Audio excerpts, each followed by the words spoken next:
Bangsat ni, dia tak nampak aku ke?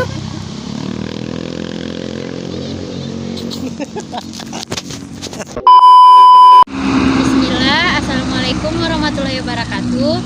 Perkenalkan, saya Latifah Febrian Umar dengan NIM 551422013 dari Fakultas Teknik Jurusan Arsitektur Universitas Negeri Gorontalo. Di sini saya membuat video observasi untuk memenuhi tugas mata kuliah pengantar arsitektur, yaitu dengan mengobservasi bangunan gedung sebagai salah satu cara dalam upaya untuk mengenal bangunan gedung sebagai karya arsitektur dengan cara mengamati langsung gedung tersebut. Nah, di sini saya sedang berada di meeting point gerbang depan Universitas Negeri Gorontalo, di mana tempat ini nantinya yang akan saya amati satu persatu.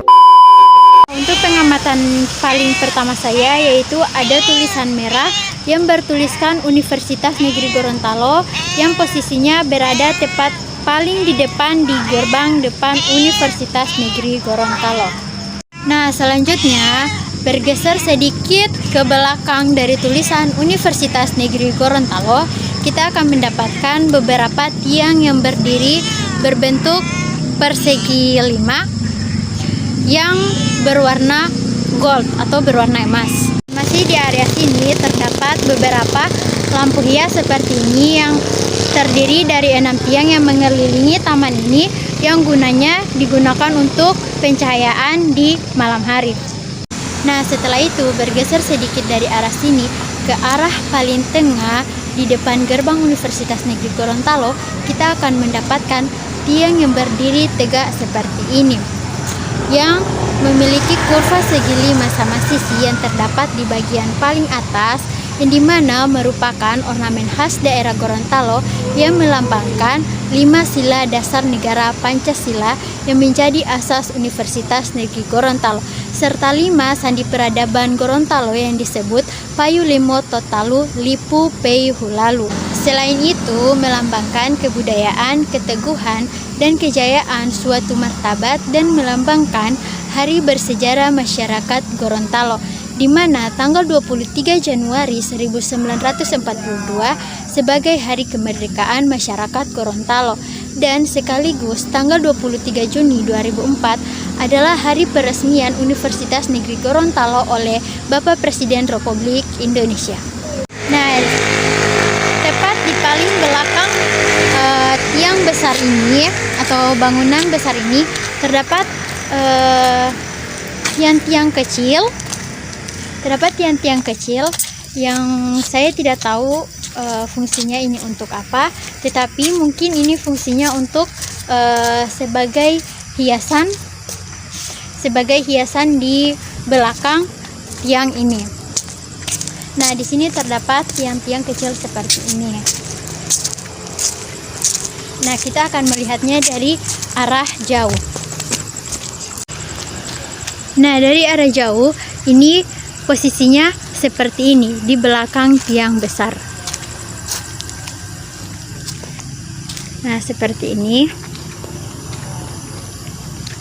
Dan juga tidak lupa dihiasi dengan lampu warna-warni yang mungkin sebagai pencahayaannya juga.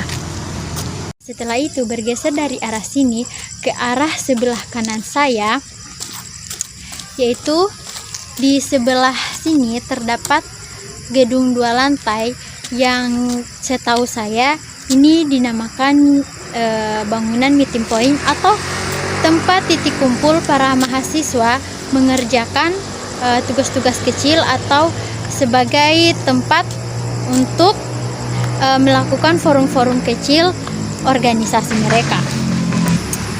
Nah, dan ini adalah tampak depan dari bangunan berdua lantai tersebut.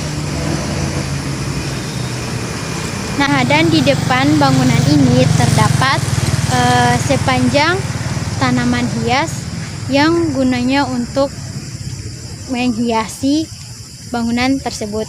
Nah, dan mari kita masuk untuk melihat lebih jelas lagi apa yang terdapat atau seperti apa bangunan di belakang saya ini. Nah, dan ternyata di sini juga terdapat tiang lampu hias seperti ini, namun ini tidak menyala ya. terdapat beberapa lampu hias ini, dan juga di sebelah sana ada. Oke, mari kita bergeser masuk ke dalam bangunan tersebut. Nah, dan ini saya tepat berada di depan tangga dan di sini saya sudah tepat berada di depan tangga di bangunan ini. Namun saya ingin mengamati dulu bentuk dari tiang yang ada di bangunan ini. Bentuk tiangnya seperti ini ya. Nah, dan bentuk tiangnya itu dia kayak berbentuk segitiga, tapi besarnya itu di atas dan jangan tertawa bina. Nah, dan di sini saya naik ke dalam bangunannya, tapi ini masih di lantai pertama atau lantai 1, di arah sebelah kanan saya. Di sini kalau yang saya lihat cukup luas ya, dan juga di setiap tiang-tiangnya ini terdapat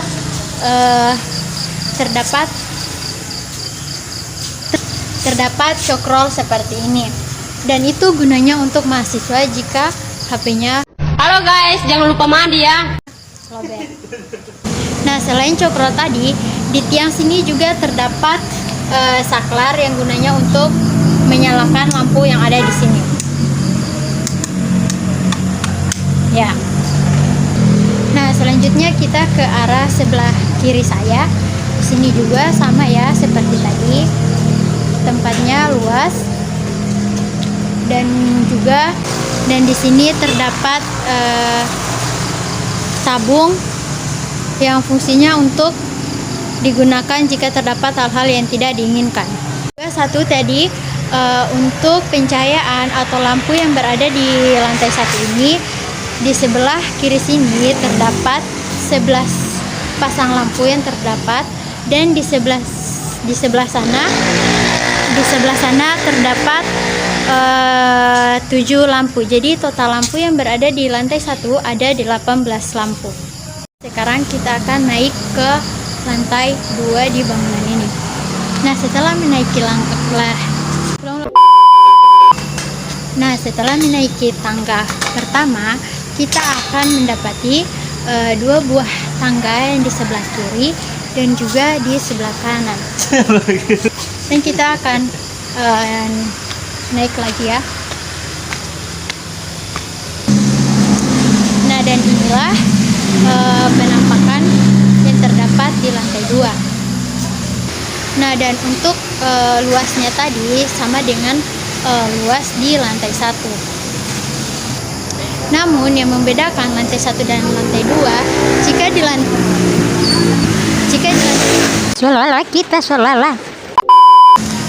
lantai 2 terdapat pagar yang mengelilingi setiap sisi dari bangunan ini. Dan juga di sini bedanya lampu tidak seperti lampu yang di lantai 1.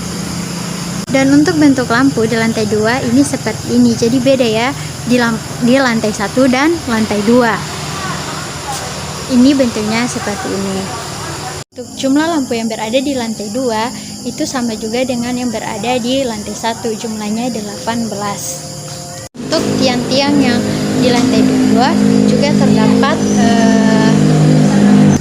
juga terdapat sakral untuk penerangan di lantai 2, dan juga terdapat cokrol seperti ini. Dan di tengah-tengah sini terdapat WC, terdapat 2 WC yang bisa digunakan oleh siapapun, dan juga terdapat wastafel untuk mencuci tangan. Maaf, saya tidak bisa mengambil di sebelah sana karena ada kakak-kakak yang sedang melakukan forum kecil untuk organisasi, dan ini penampakan dari lantai atas atau di lantai 2.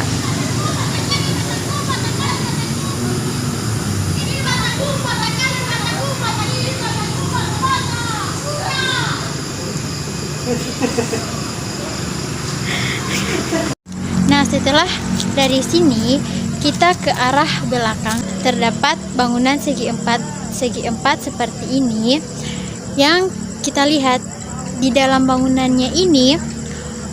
Menurut saya itu di dalam bangunannya ini sebagai tempat untuk memarkir kendaraan sepeda motor. Nah, dan fungsi paling utama dari dibangunnya bangunan ini, dan mohon maaf, bangunan ini terdapat di sebelah kiri dan juga terdapat di sebelah kanan. Nah, fungsinya ini untuk menyangga besi-besi yang ada di atas saya ini. Mohon maaf tidak jelas karena saya mengambil videonya malam. Nah, setelah itu di sisi sebelah sini, di sini terdapat bangunan kecil di mana ini ditempati oleh penjaga gerbang ataupun para satpam-satpam yang berada di kampus 4 Universitas Negeri Gorontalo. Di depan, nah, dan di depan bangunan kecil ini terdapat dua portal. Di sebelah kiri ini terbuat dari besi dan berwarna merah maron. Dan juga di sebelah sini juga terdapat, tapi ini posisinya lagi terbuka ya. Dan ini posisinya jika kita sudah memasuki gerbang. Ini nampak dari belakang. Ini tampak dari belakang.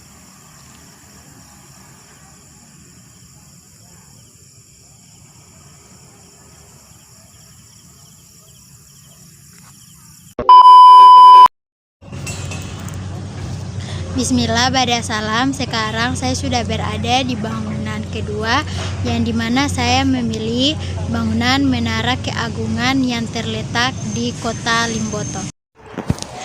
Menara Keagungan adalah sebuah menara dengan konstruksi dari baja yang terletak di Kota Limboto, Kabupaten Gorontalo. Menara dengan ketinggian 65 meter yang menyerupai Menara Eiffel ini menjadi salah satu simbol Kota Limboto dan menjadi salah satu tujuan wisata populer di Gorontalo. Dalam sejarah, Menara Keagungan dibangun tahun 2002 dengan pelaksana pembangunan PT Gunung Garuda Indonesia dan PD. Padego menghabiskan anggaran 8,6 miliar. Nama Menara Keagungan ditetapkan dengan SK Bupati Gorontalo nomor 717 tahun 2003 tanggal 18 September 2003. Tanggal 20 September 2003, menara ini diresmikan oleh Wakil Presiden Indonesia saat itu Dr. Haji Hamzah Haji MA PhD. Konstruksi di Menara Keagungan terdiri dari 5 lantai dengan rincian sebagai berikut. Lantai 1 seluas 446,56 meter per kubik dengan ketinggian 10 meter bisa menampung 200 orang. Lantai 2 seluas 352 meter per kubik, tinggi 14 meter bisa menampung hingga 120 orang. Di lantai ini juga terdapat restoran dan tempat bersantai. Lantai 3 seluas 157,3 meter per kubik, tinggi 30 meter bisa menampung 40 orang dan sebagai tempat penjualan cenderamata khas Gorontalo. Lantai 4 seluas 96,96 meter per kubik dengan tinggi 39 meter bisa menampung 10 orang pengunjung. Lantai 5 seluas 31,36 meter per kubik, tinggi 58 meter bisa menampung 10 orang pengunjung. Puncak menara setinggi 65 yang merupakan titik tertinggi dengan bentuk kubah.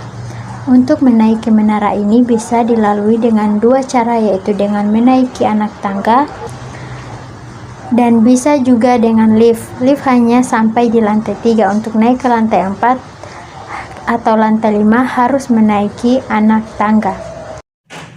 Nah, ini adalah penampakan depan dari depan Menara Limboto. Nah, masih di area Menara Limboto, di sini kita akan mendapatkan rumah adat Bandayo Pobo Ide yang di sini bisa kita lihat materialnya menggunakan material dari kayu hitam juga kayu coklat kemerahan. Nah, dan ini adalah bagaimana keadaan taman yang ada di sekitar Menara Limboto.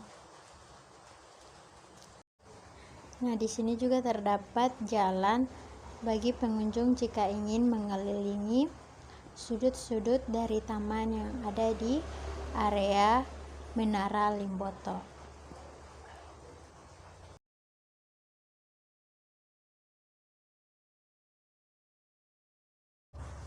Dan di sini terdapat tempat duduk jika pengunjung ingin duduk di sekitaran taman. Oke, baiklah, sekian observasi saya tentang bangunan kedua ini, yaitu Menara Keagungan Limboto.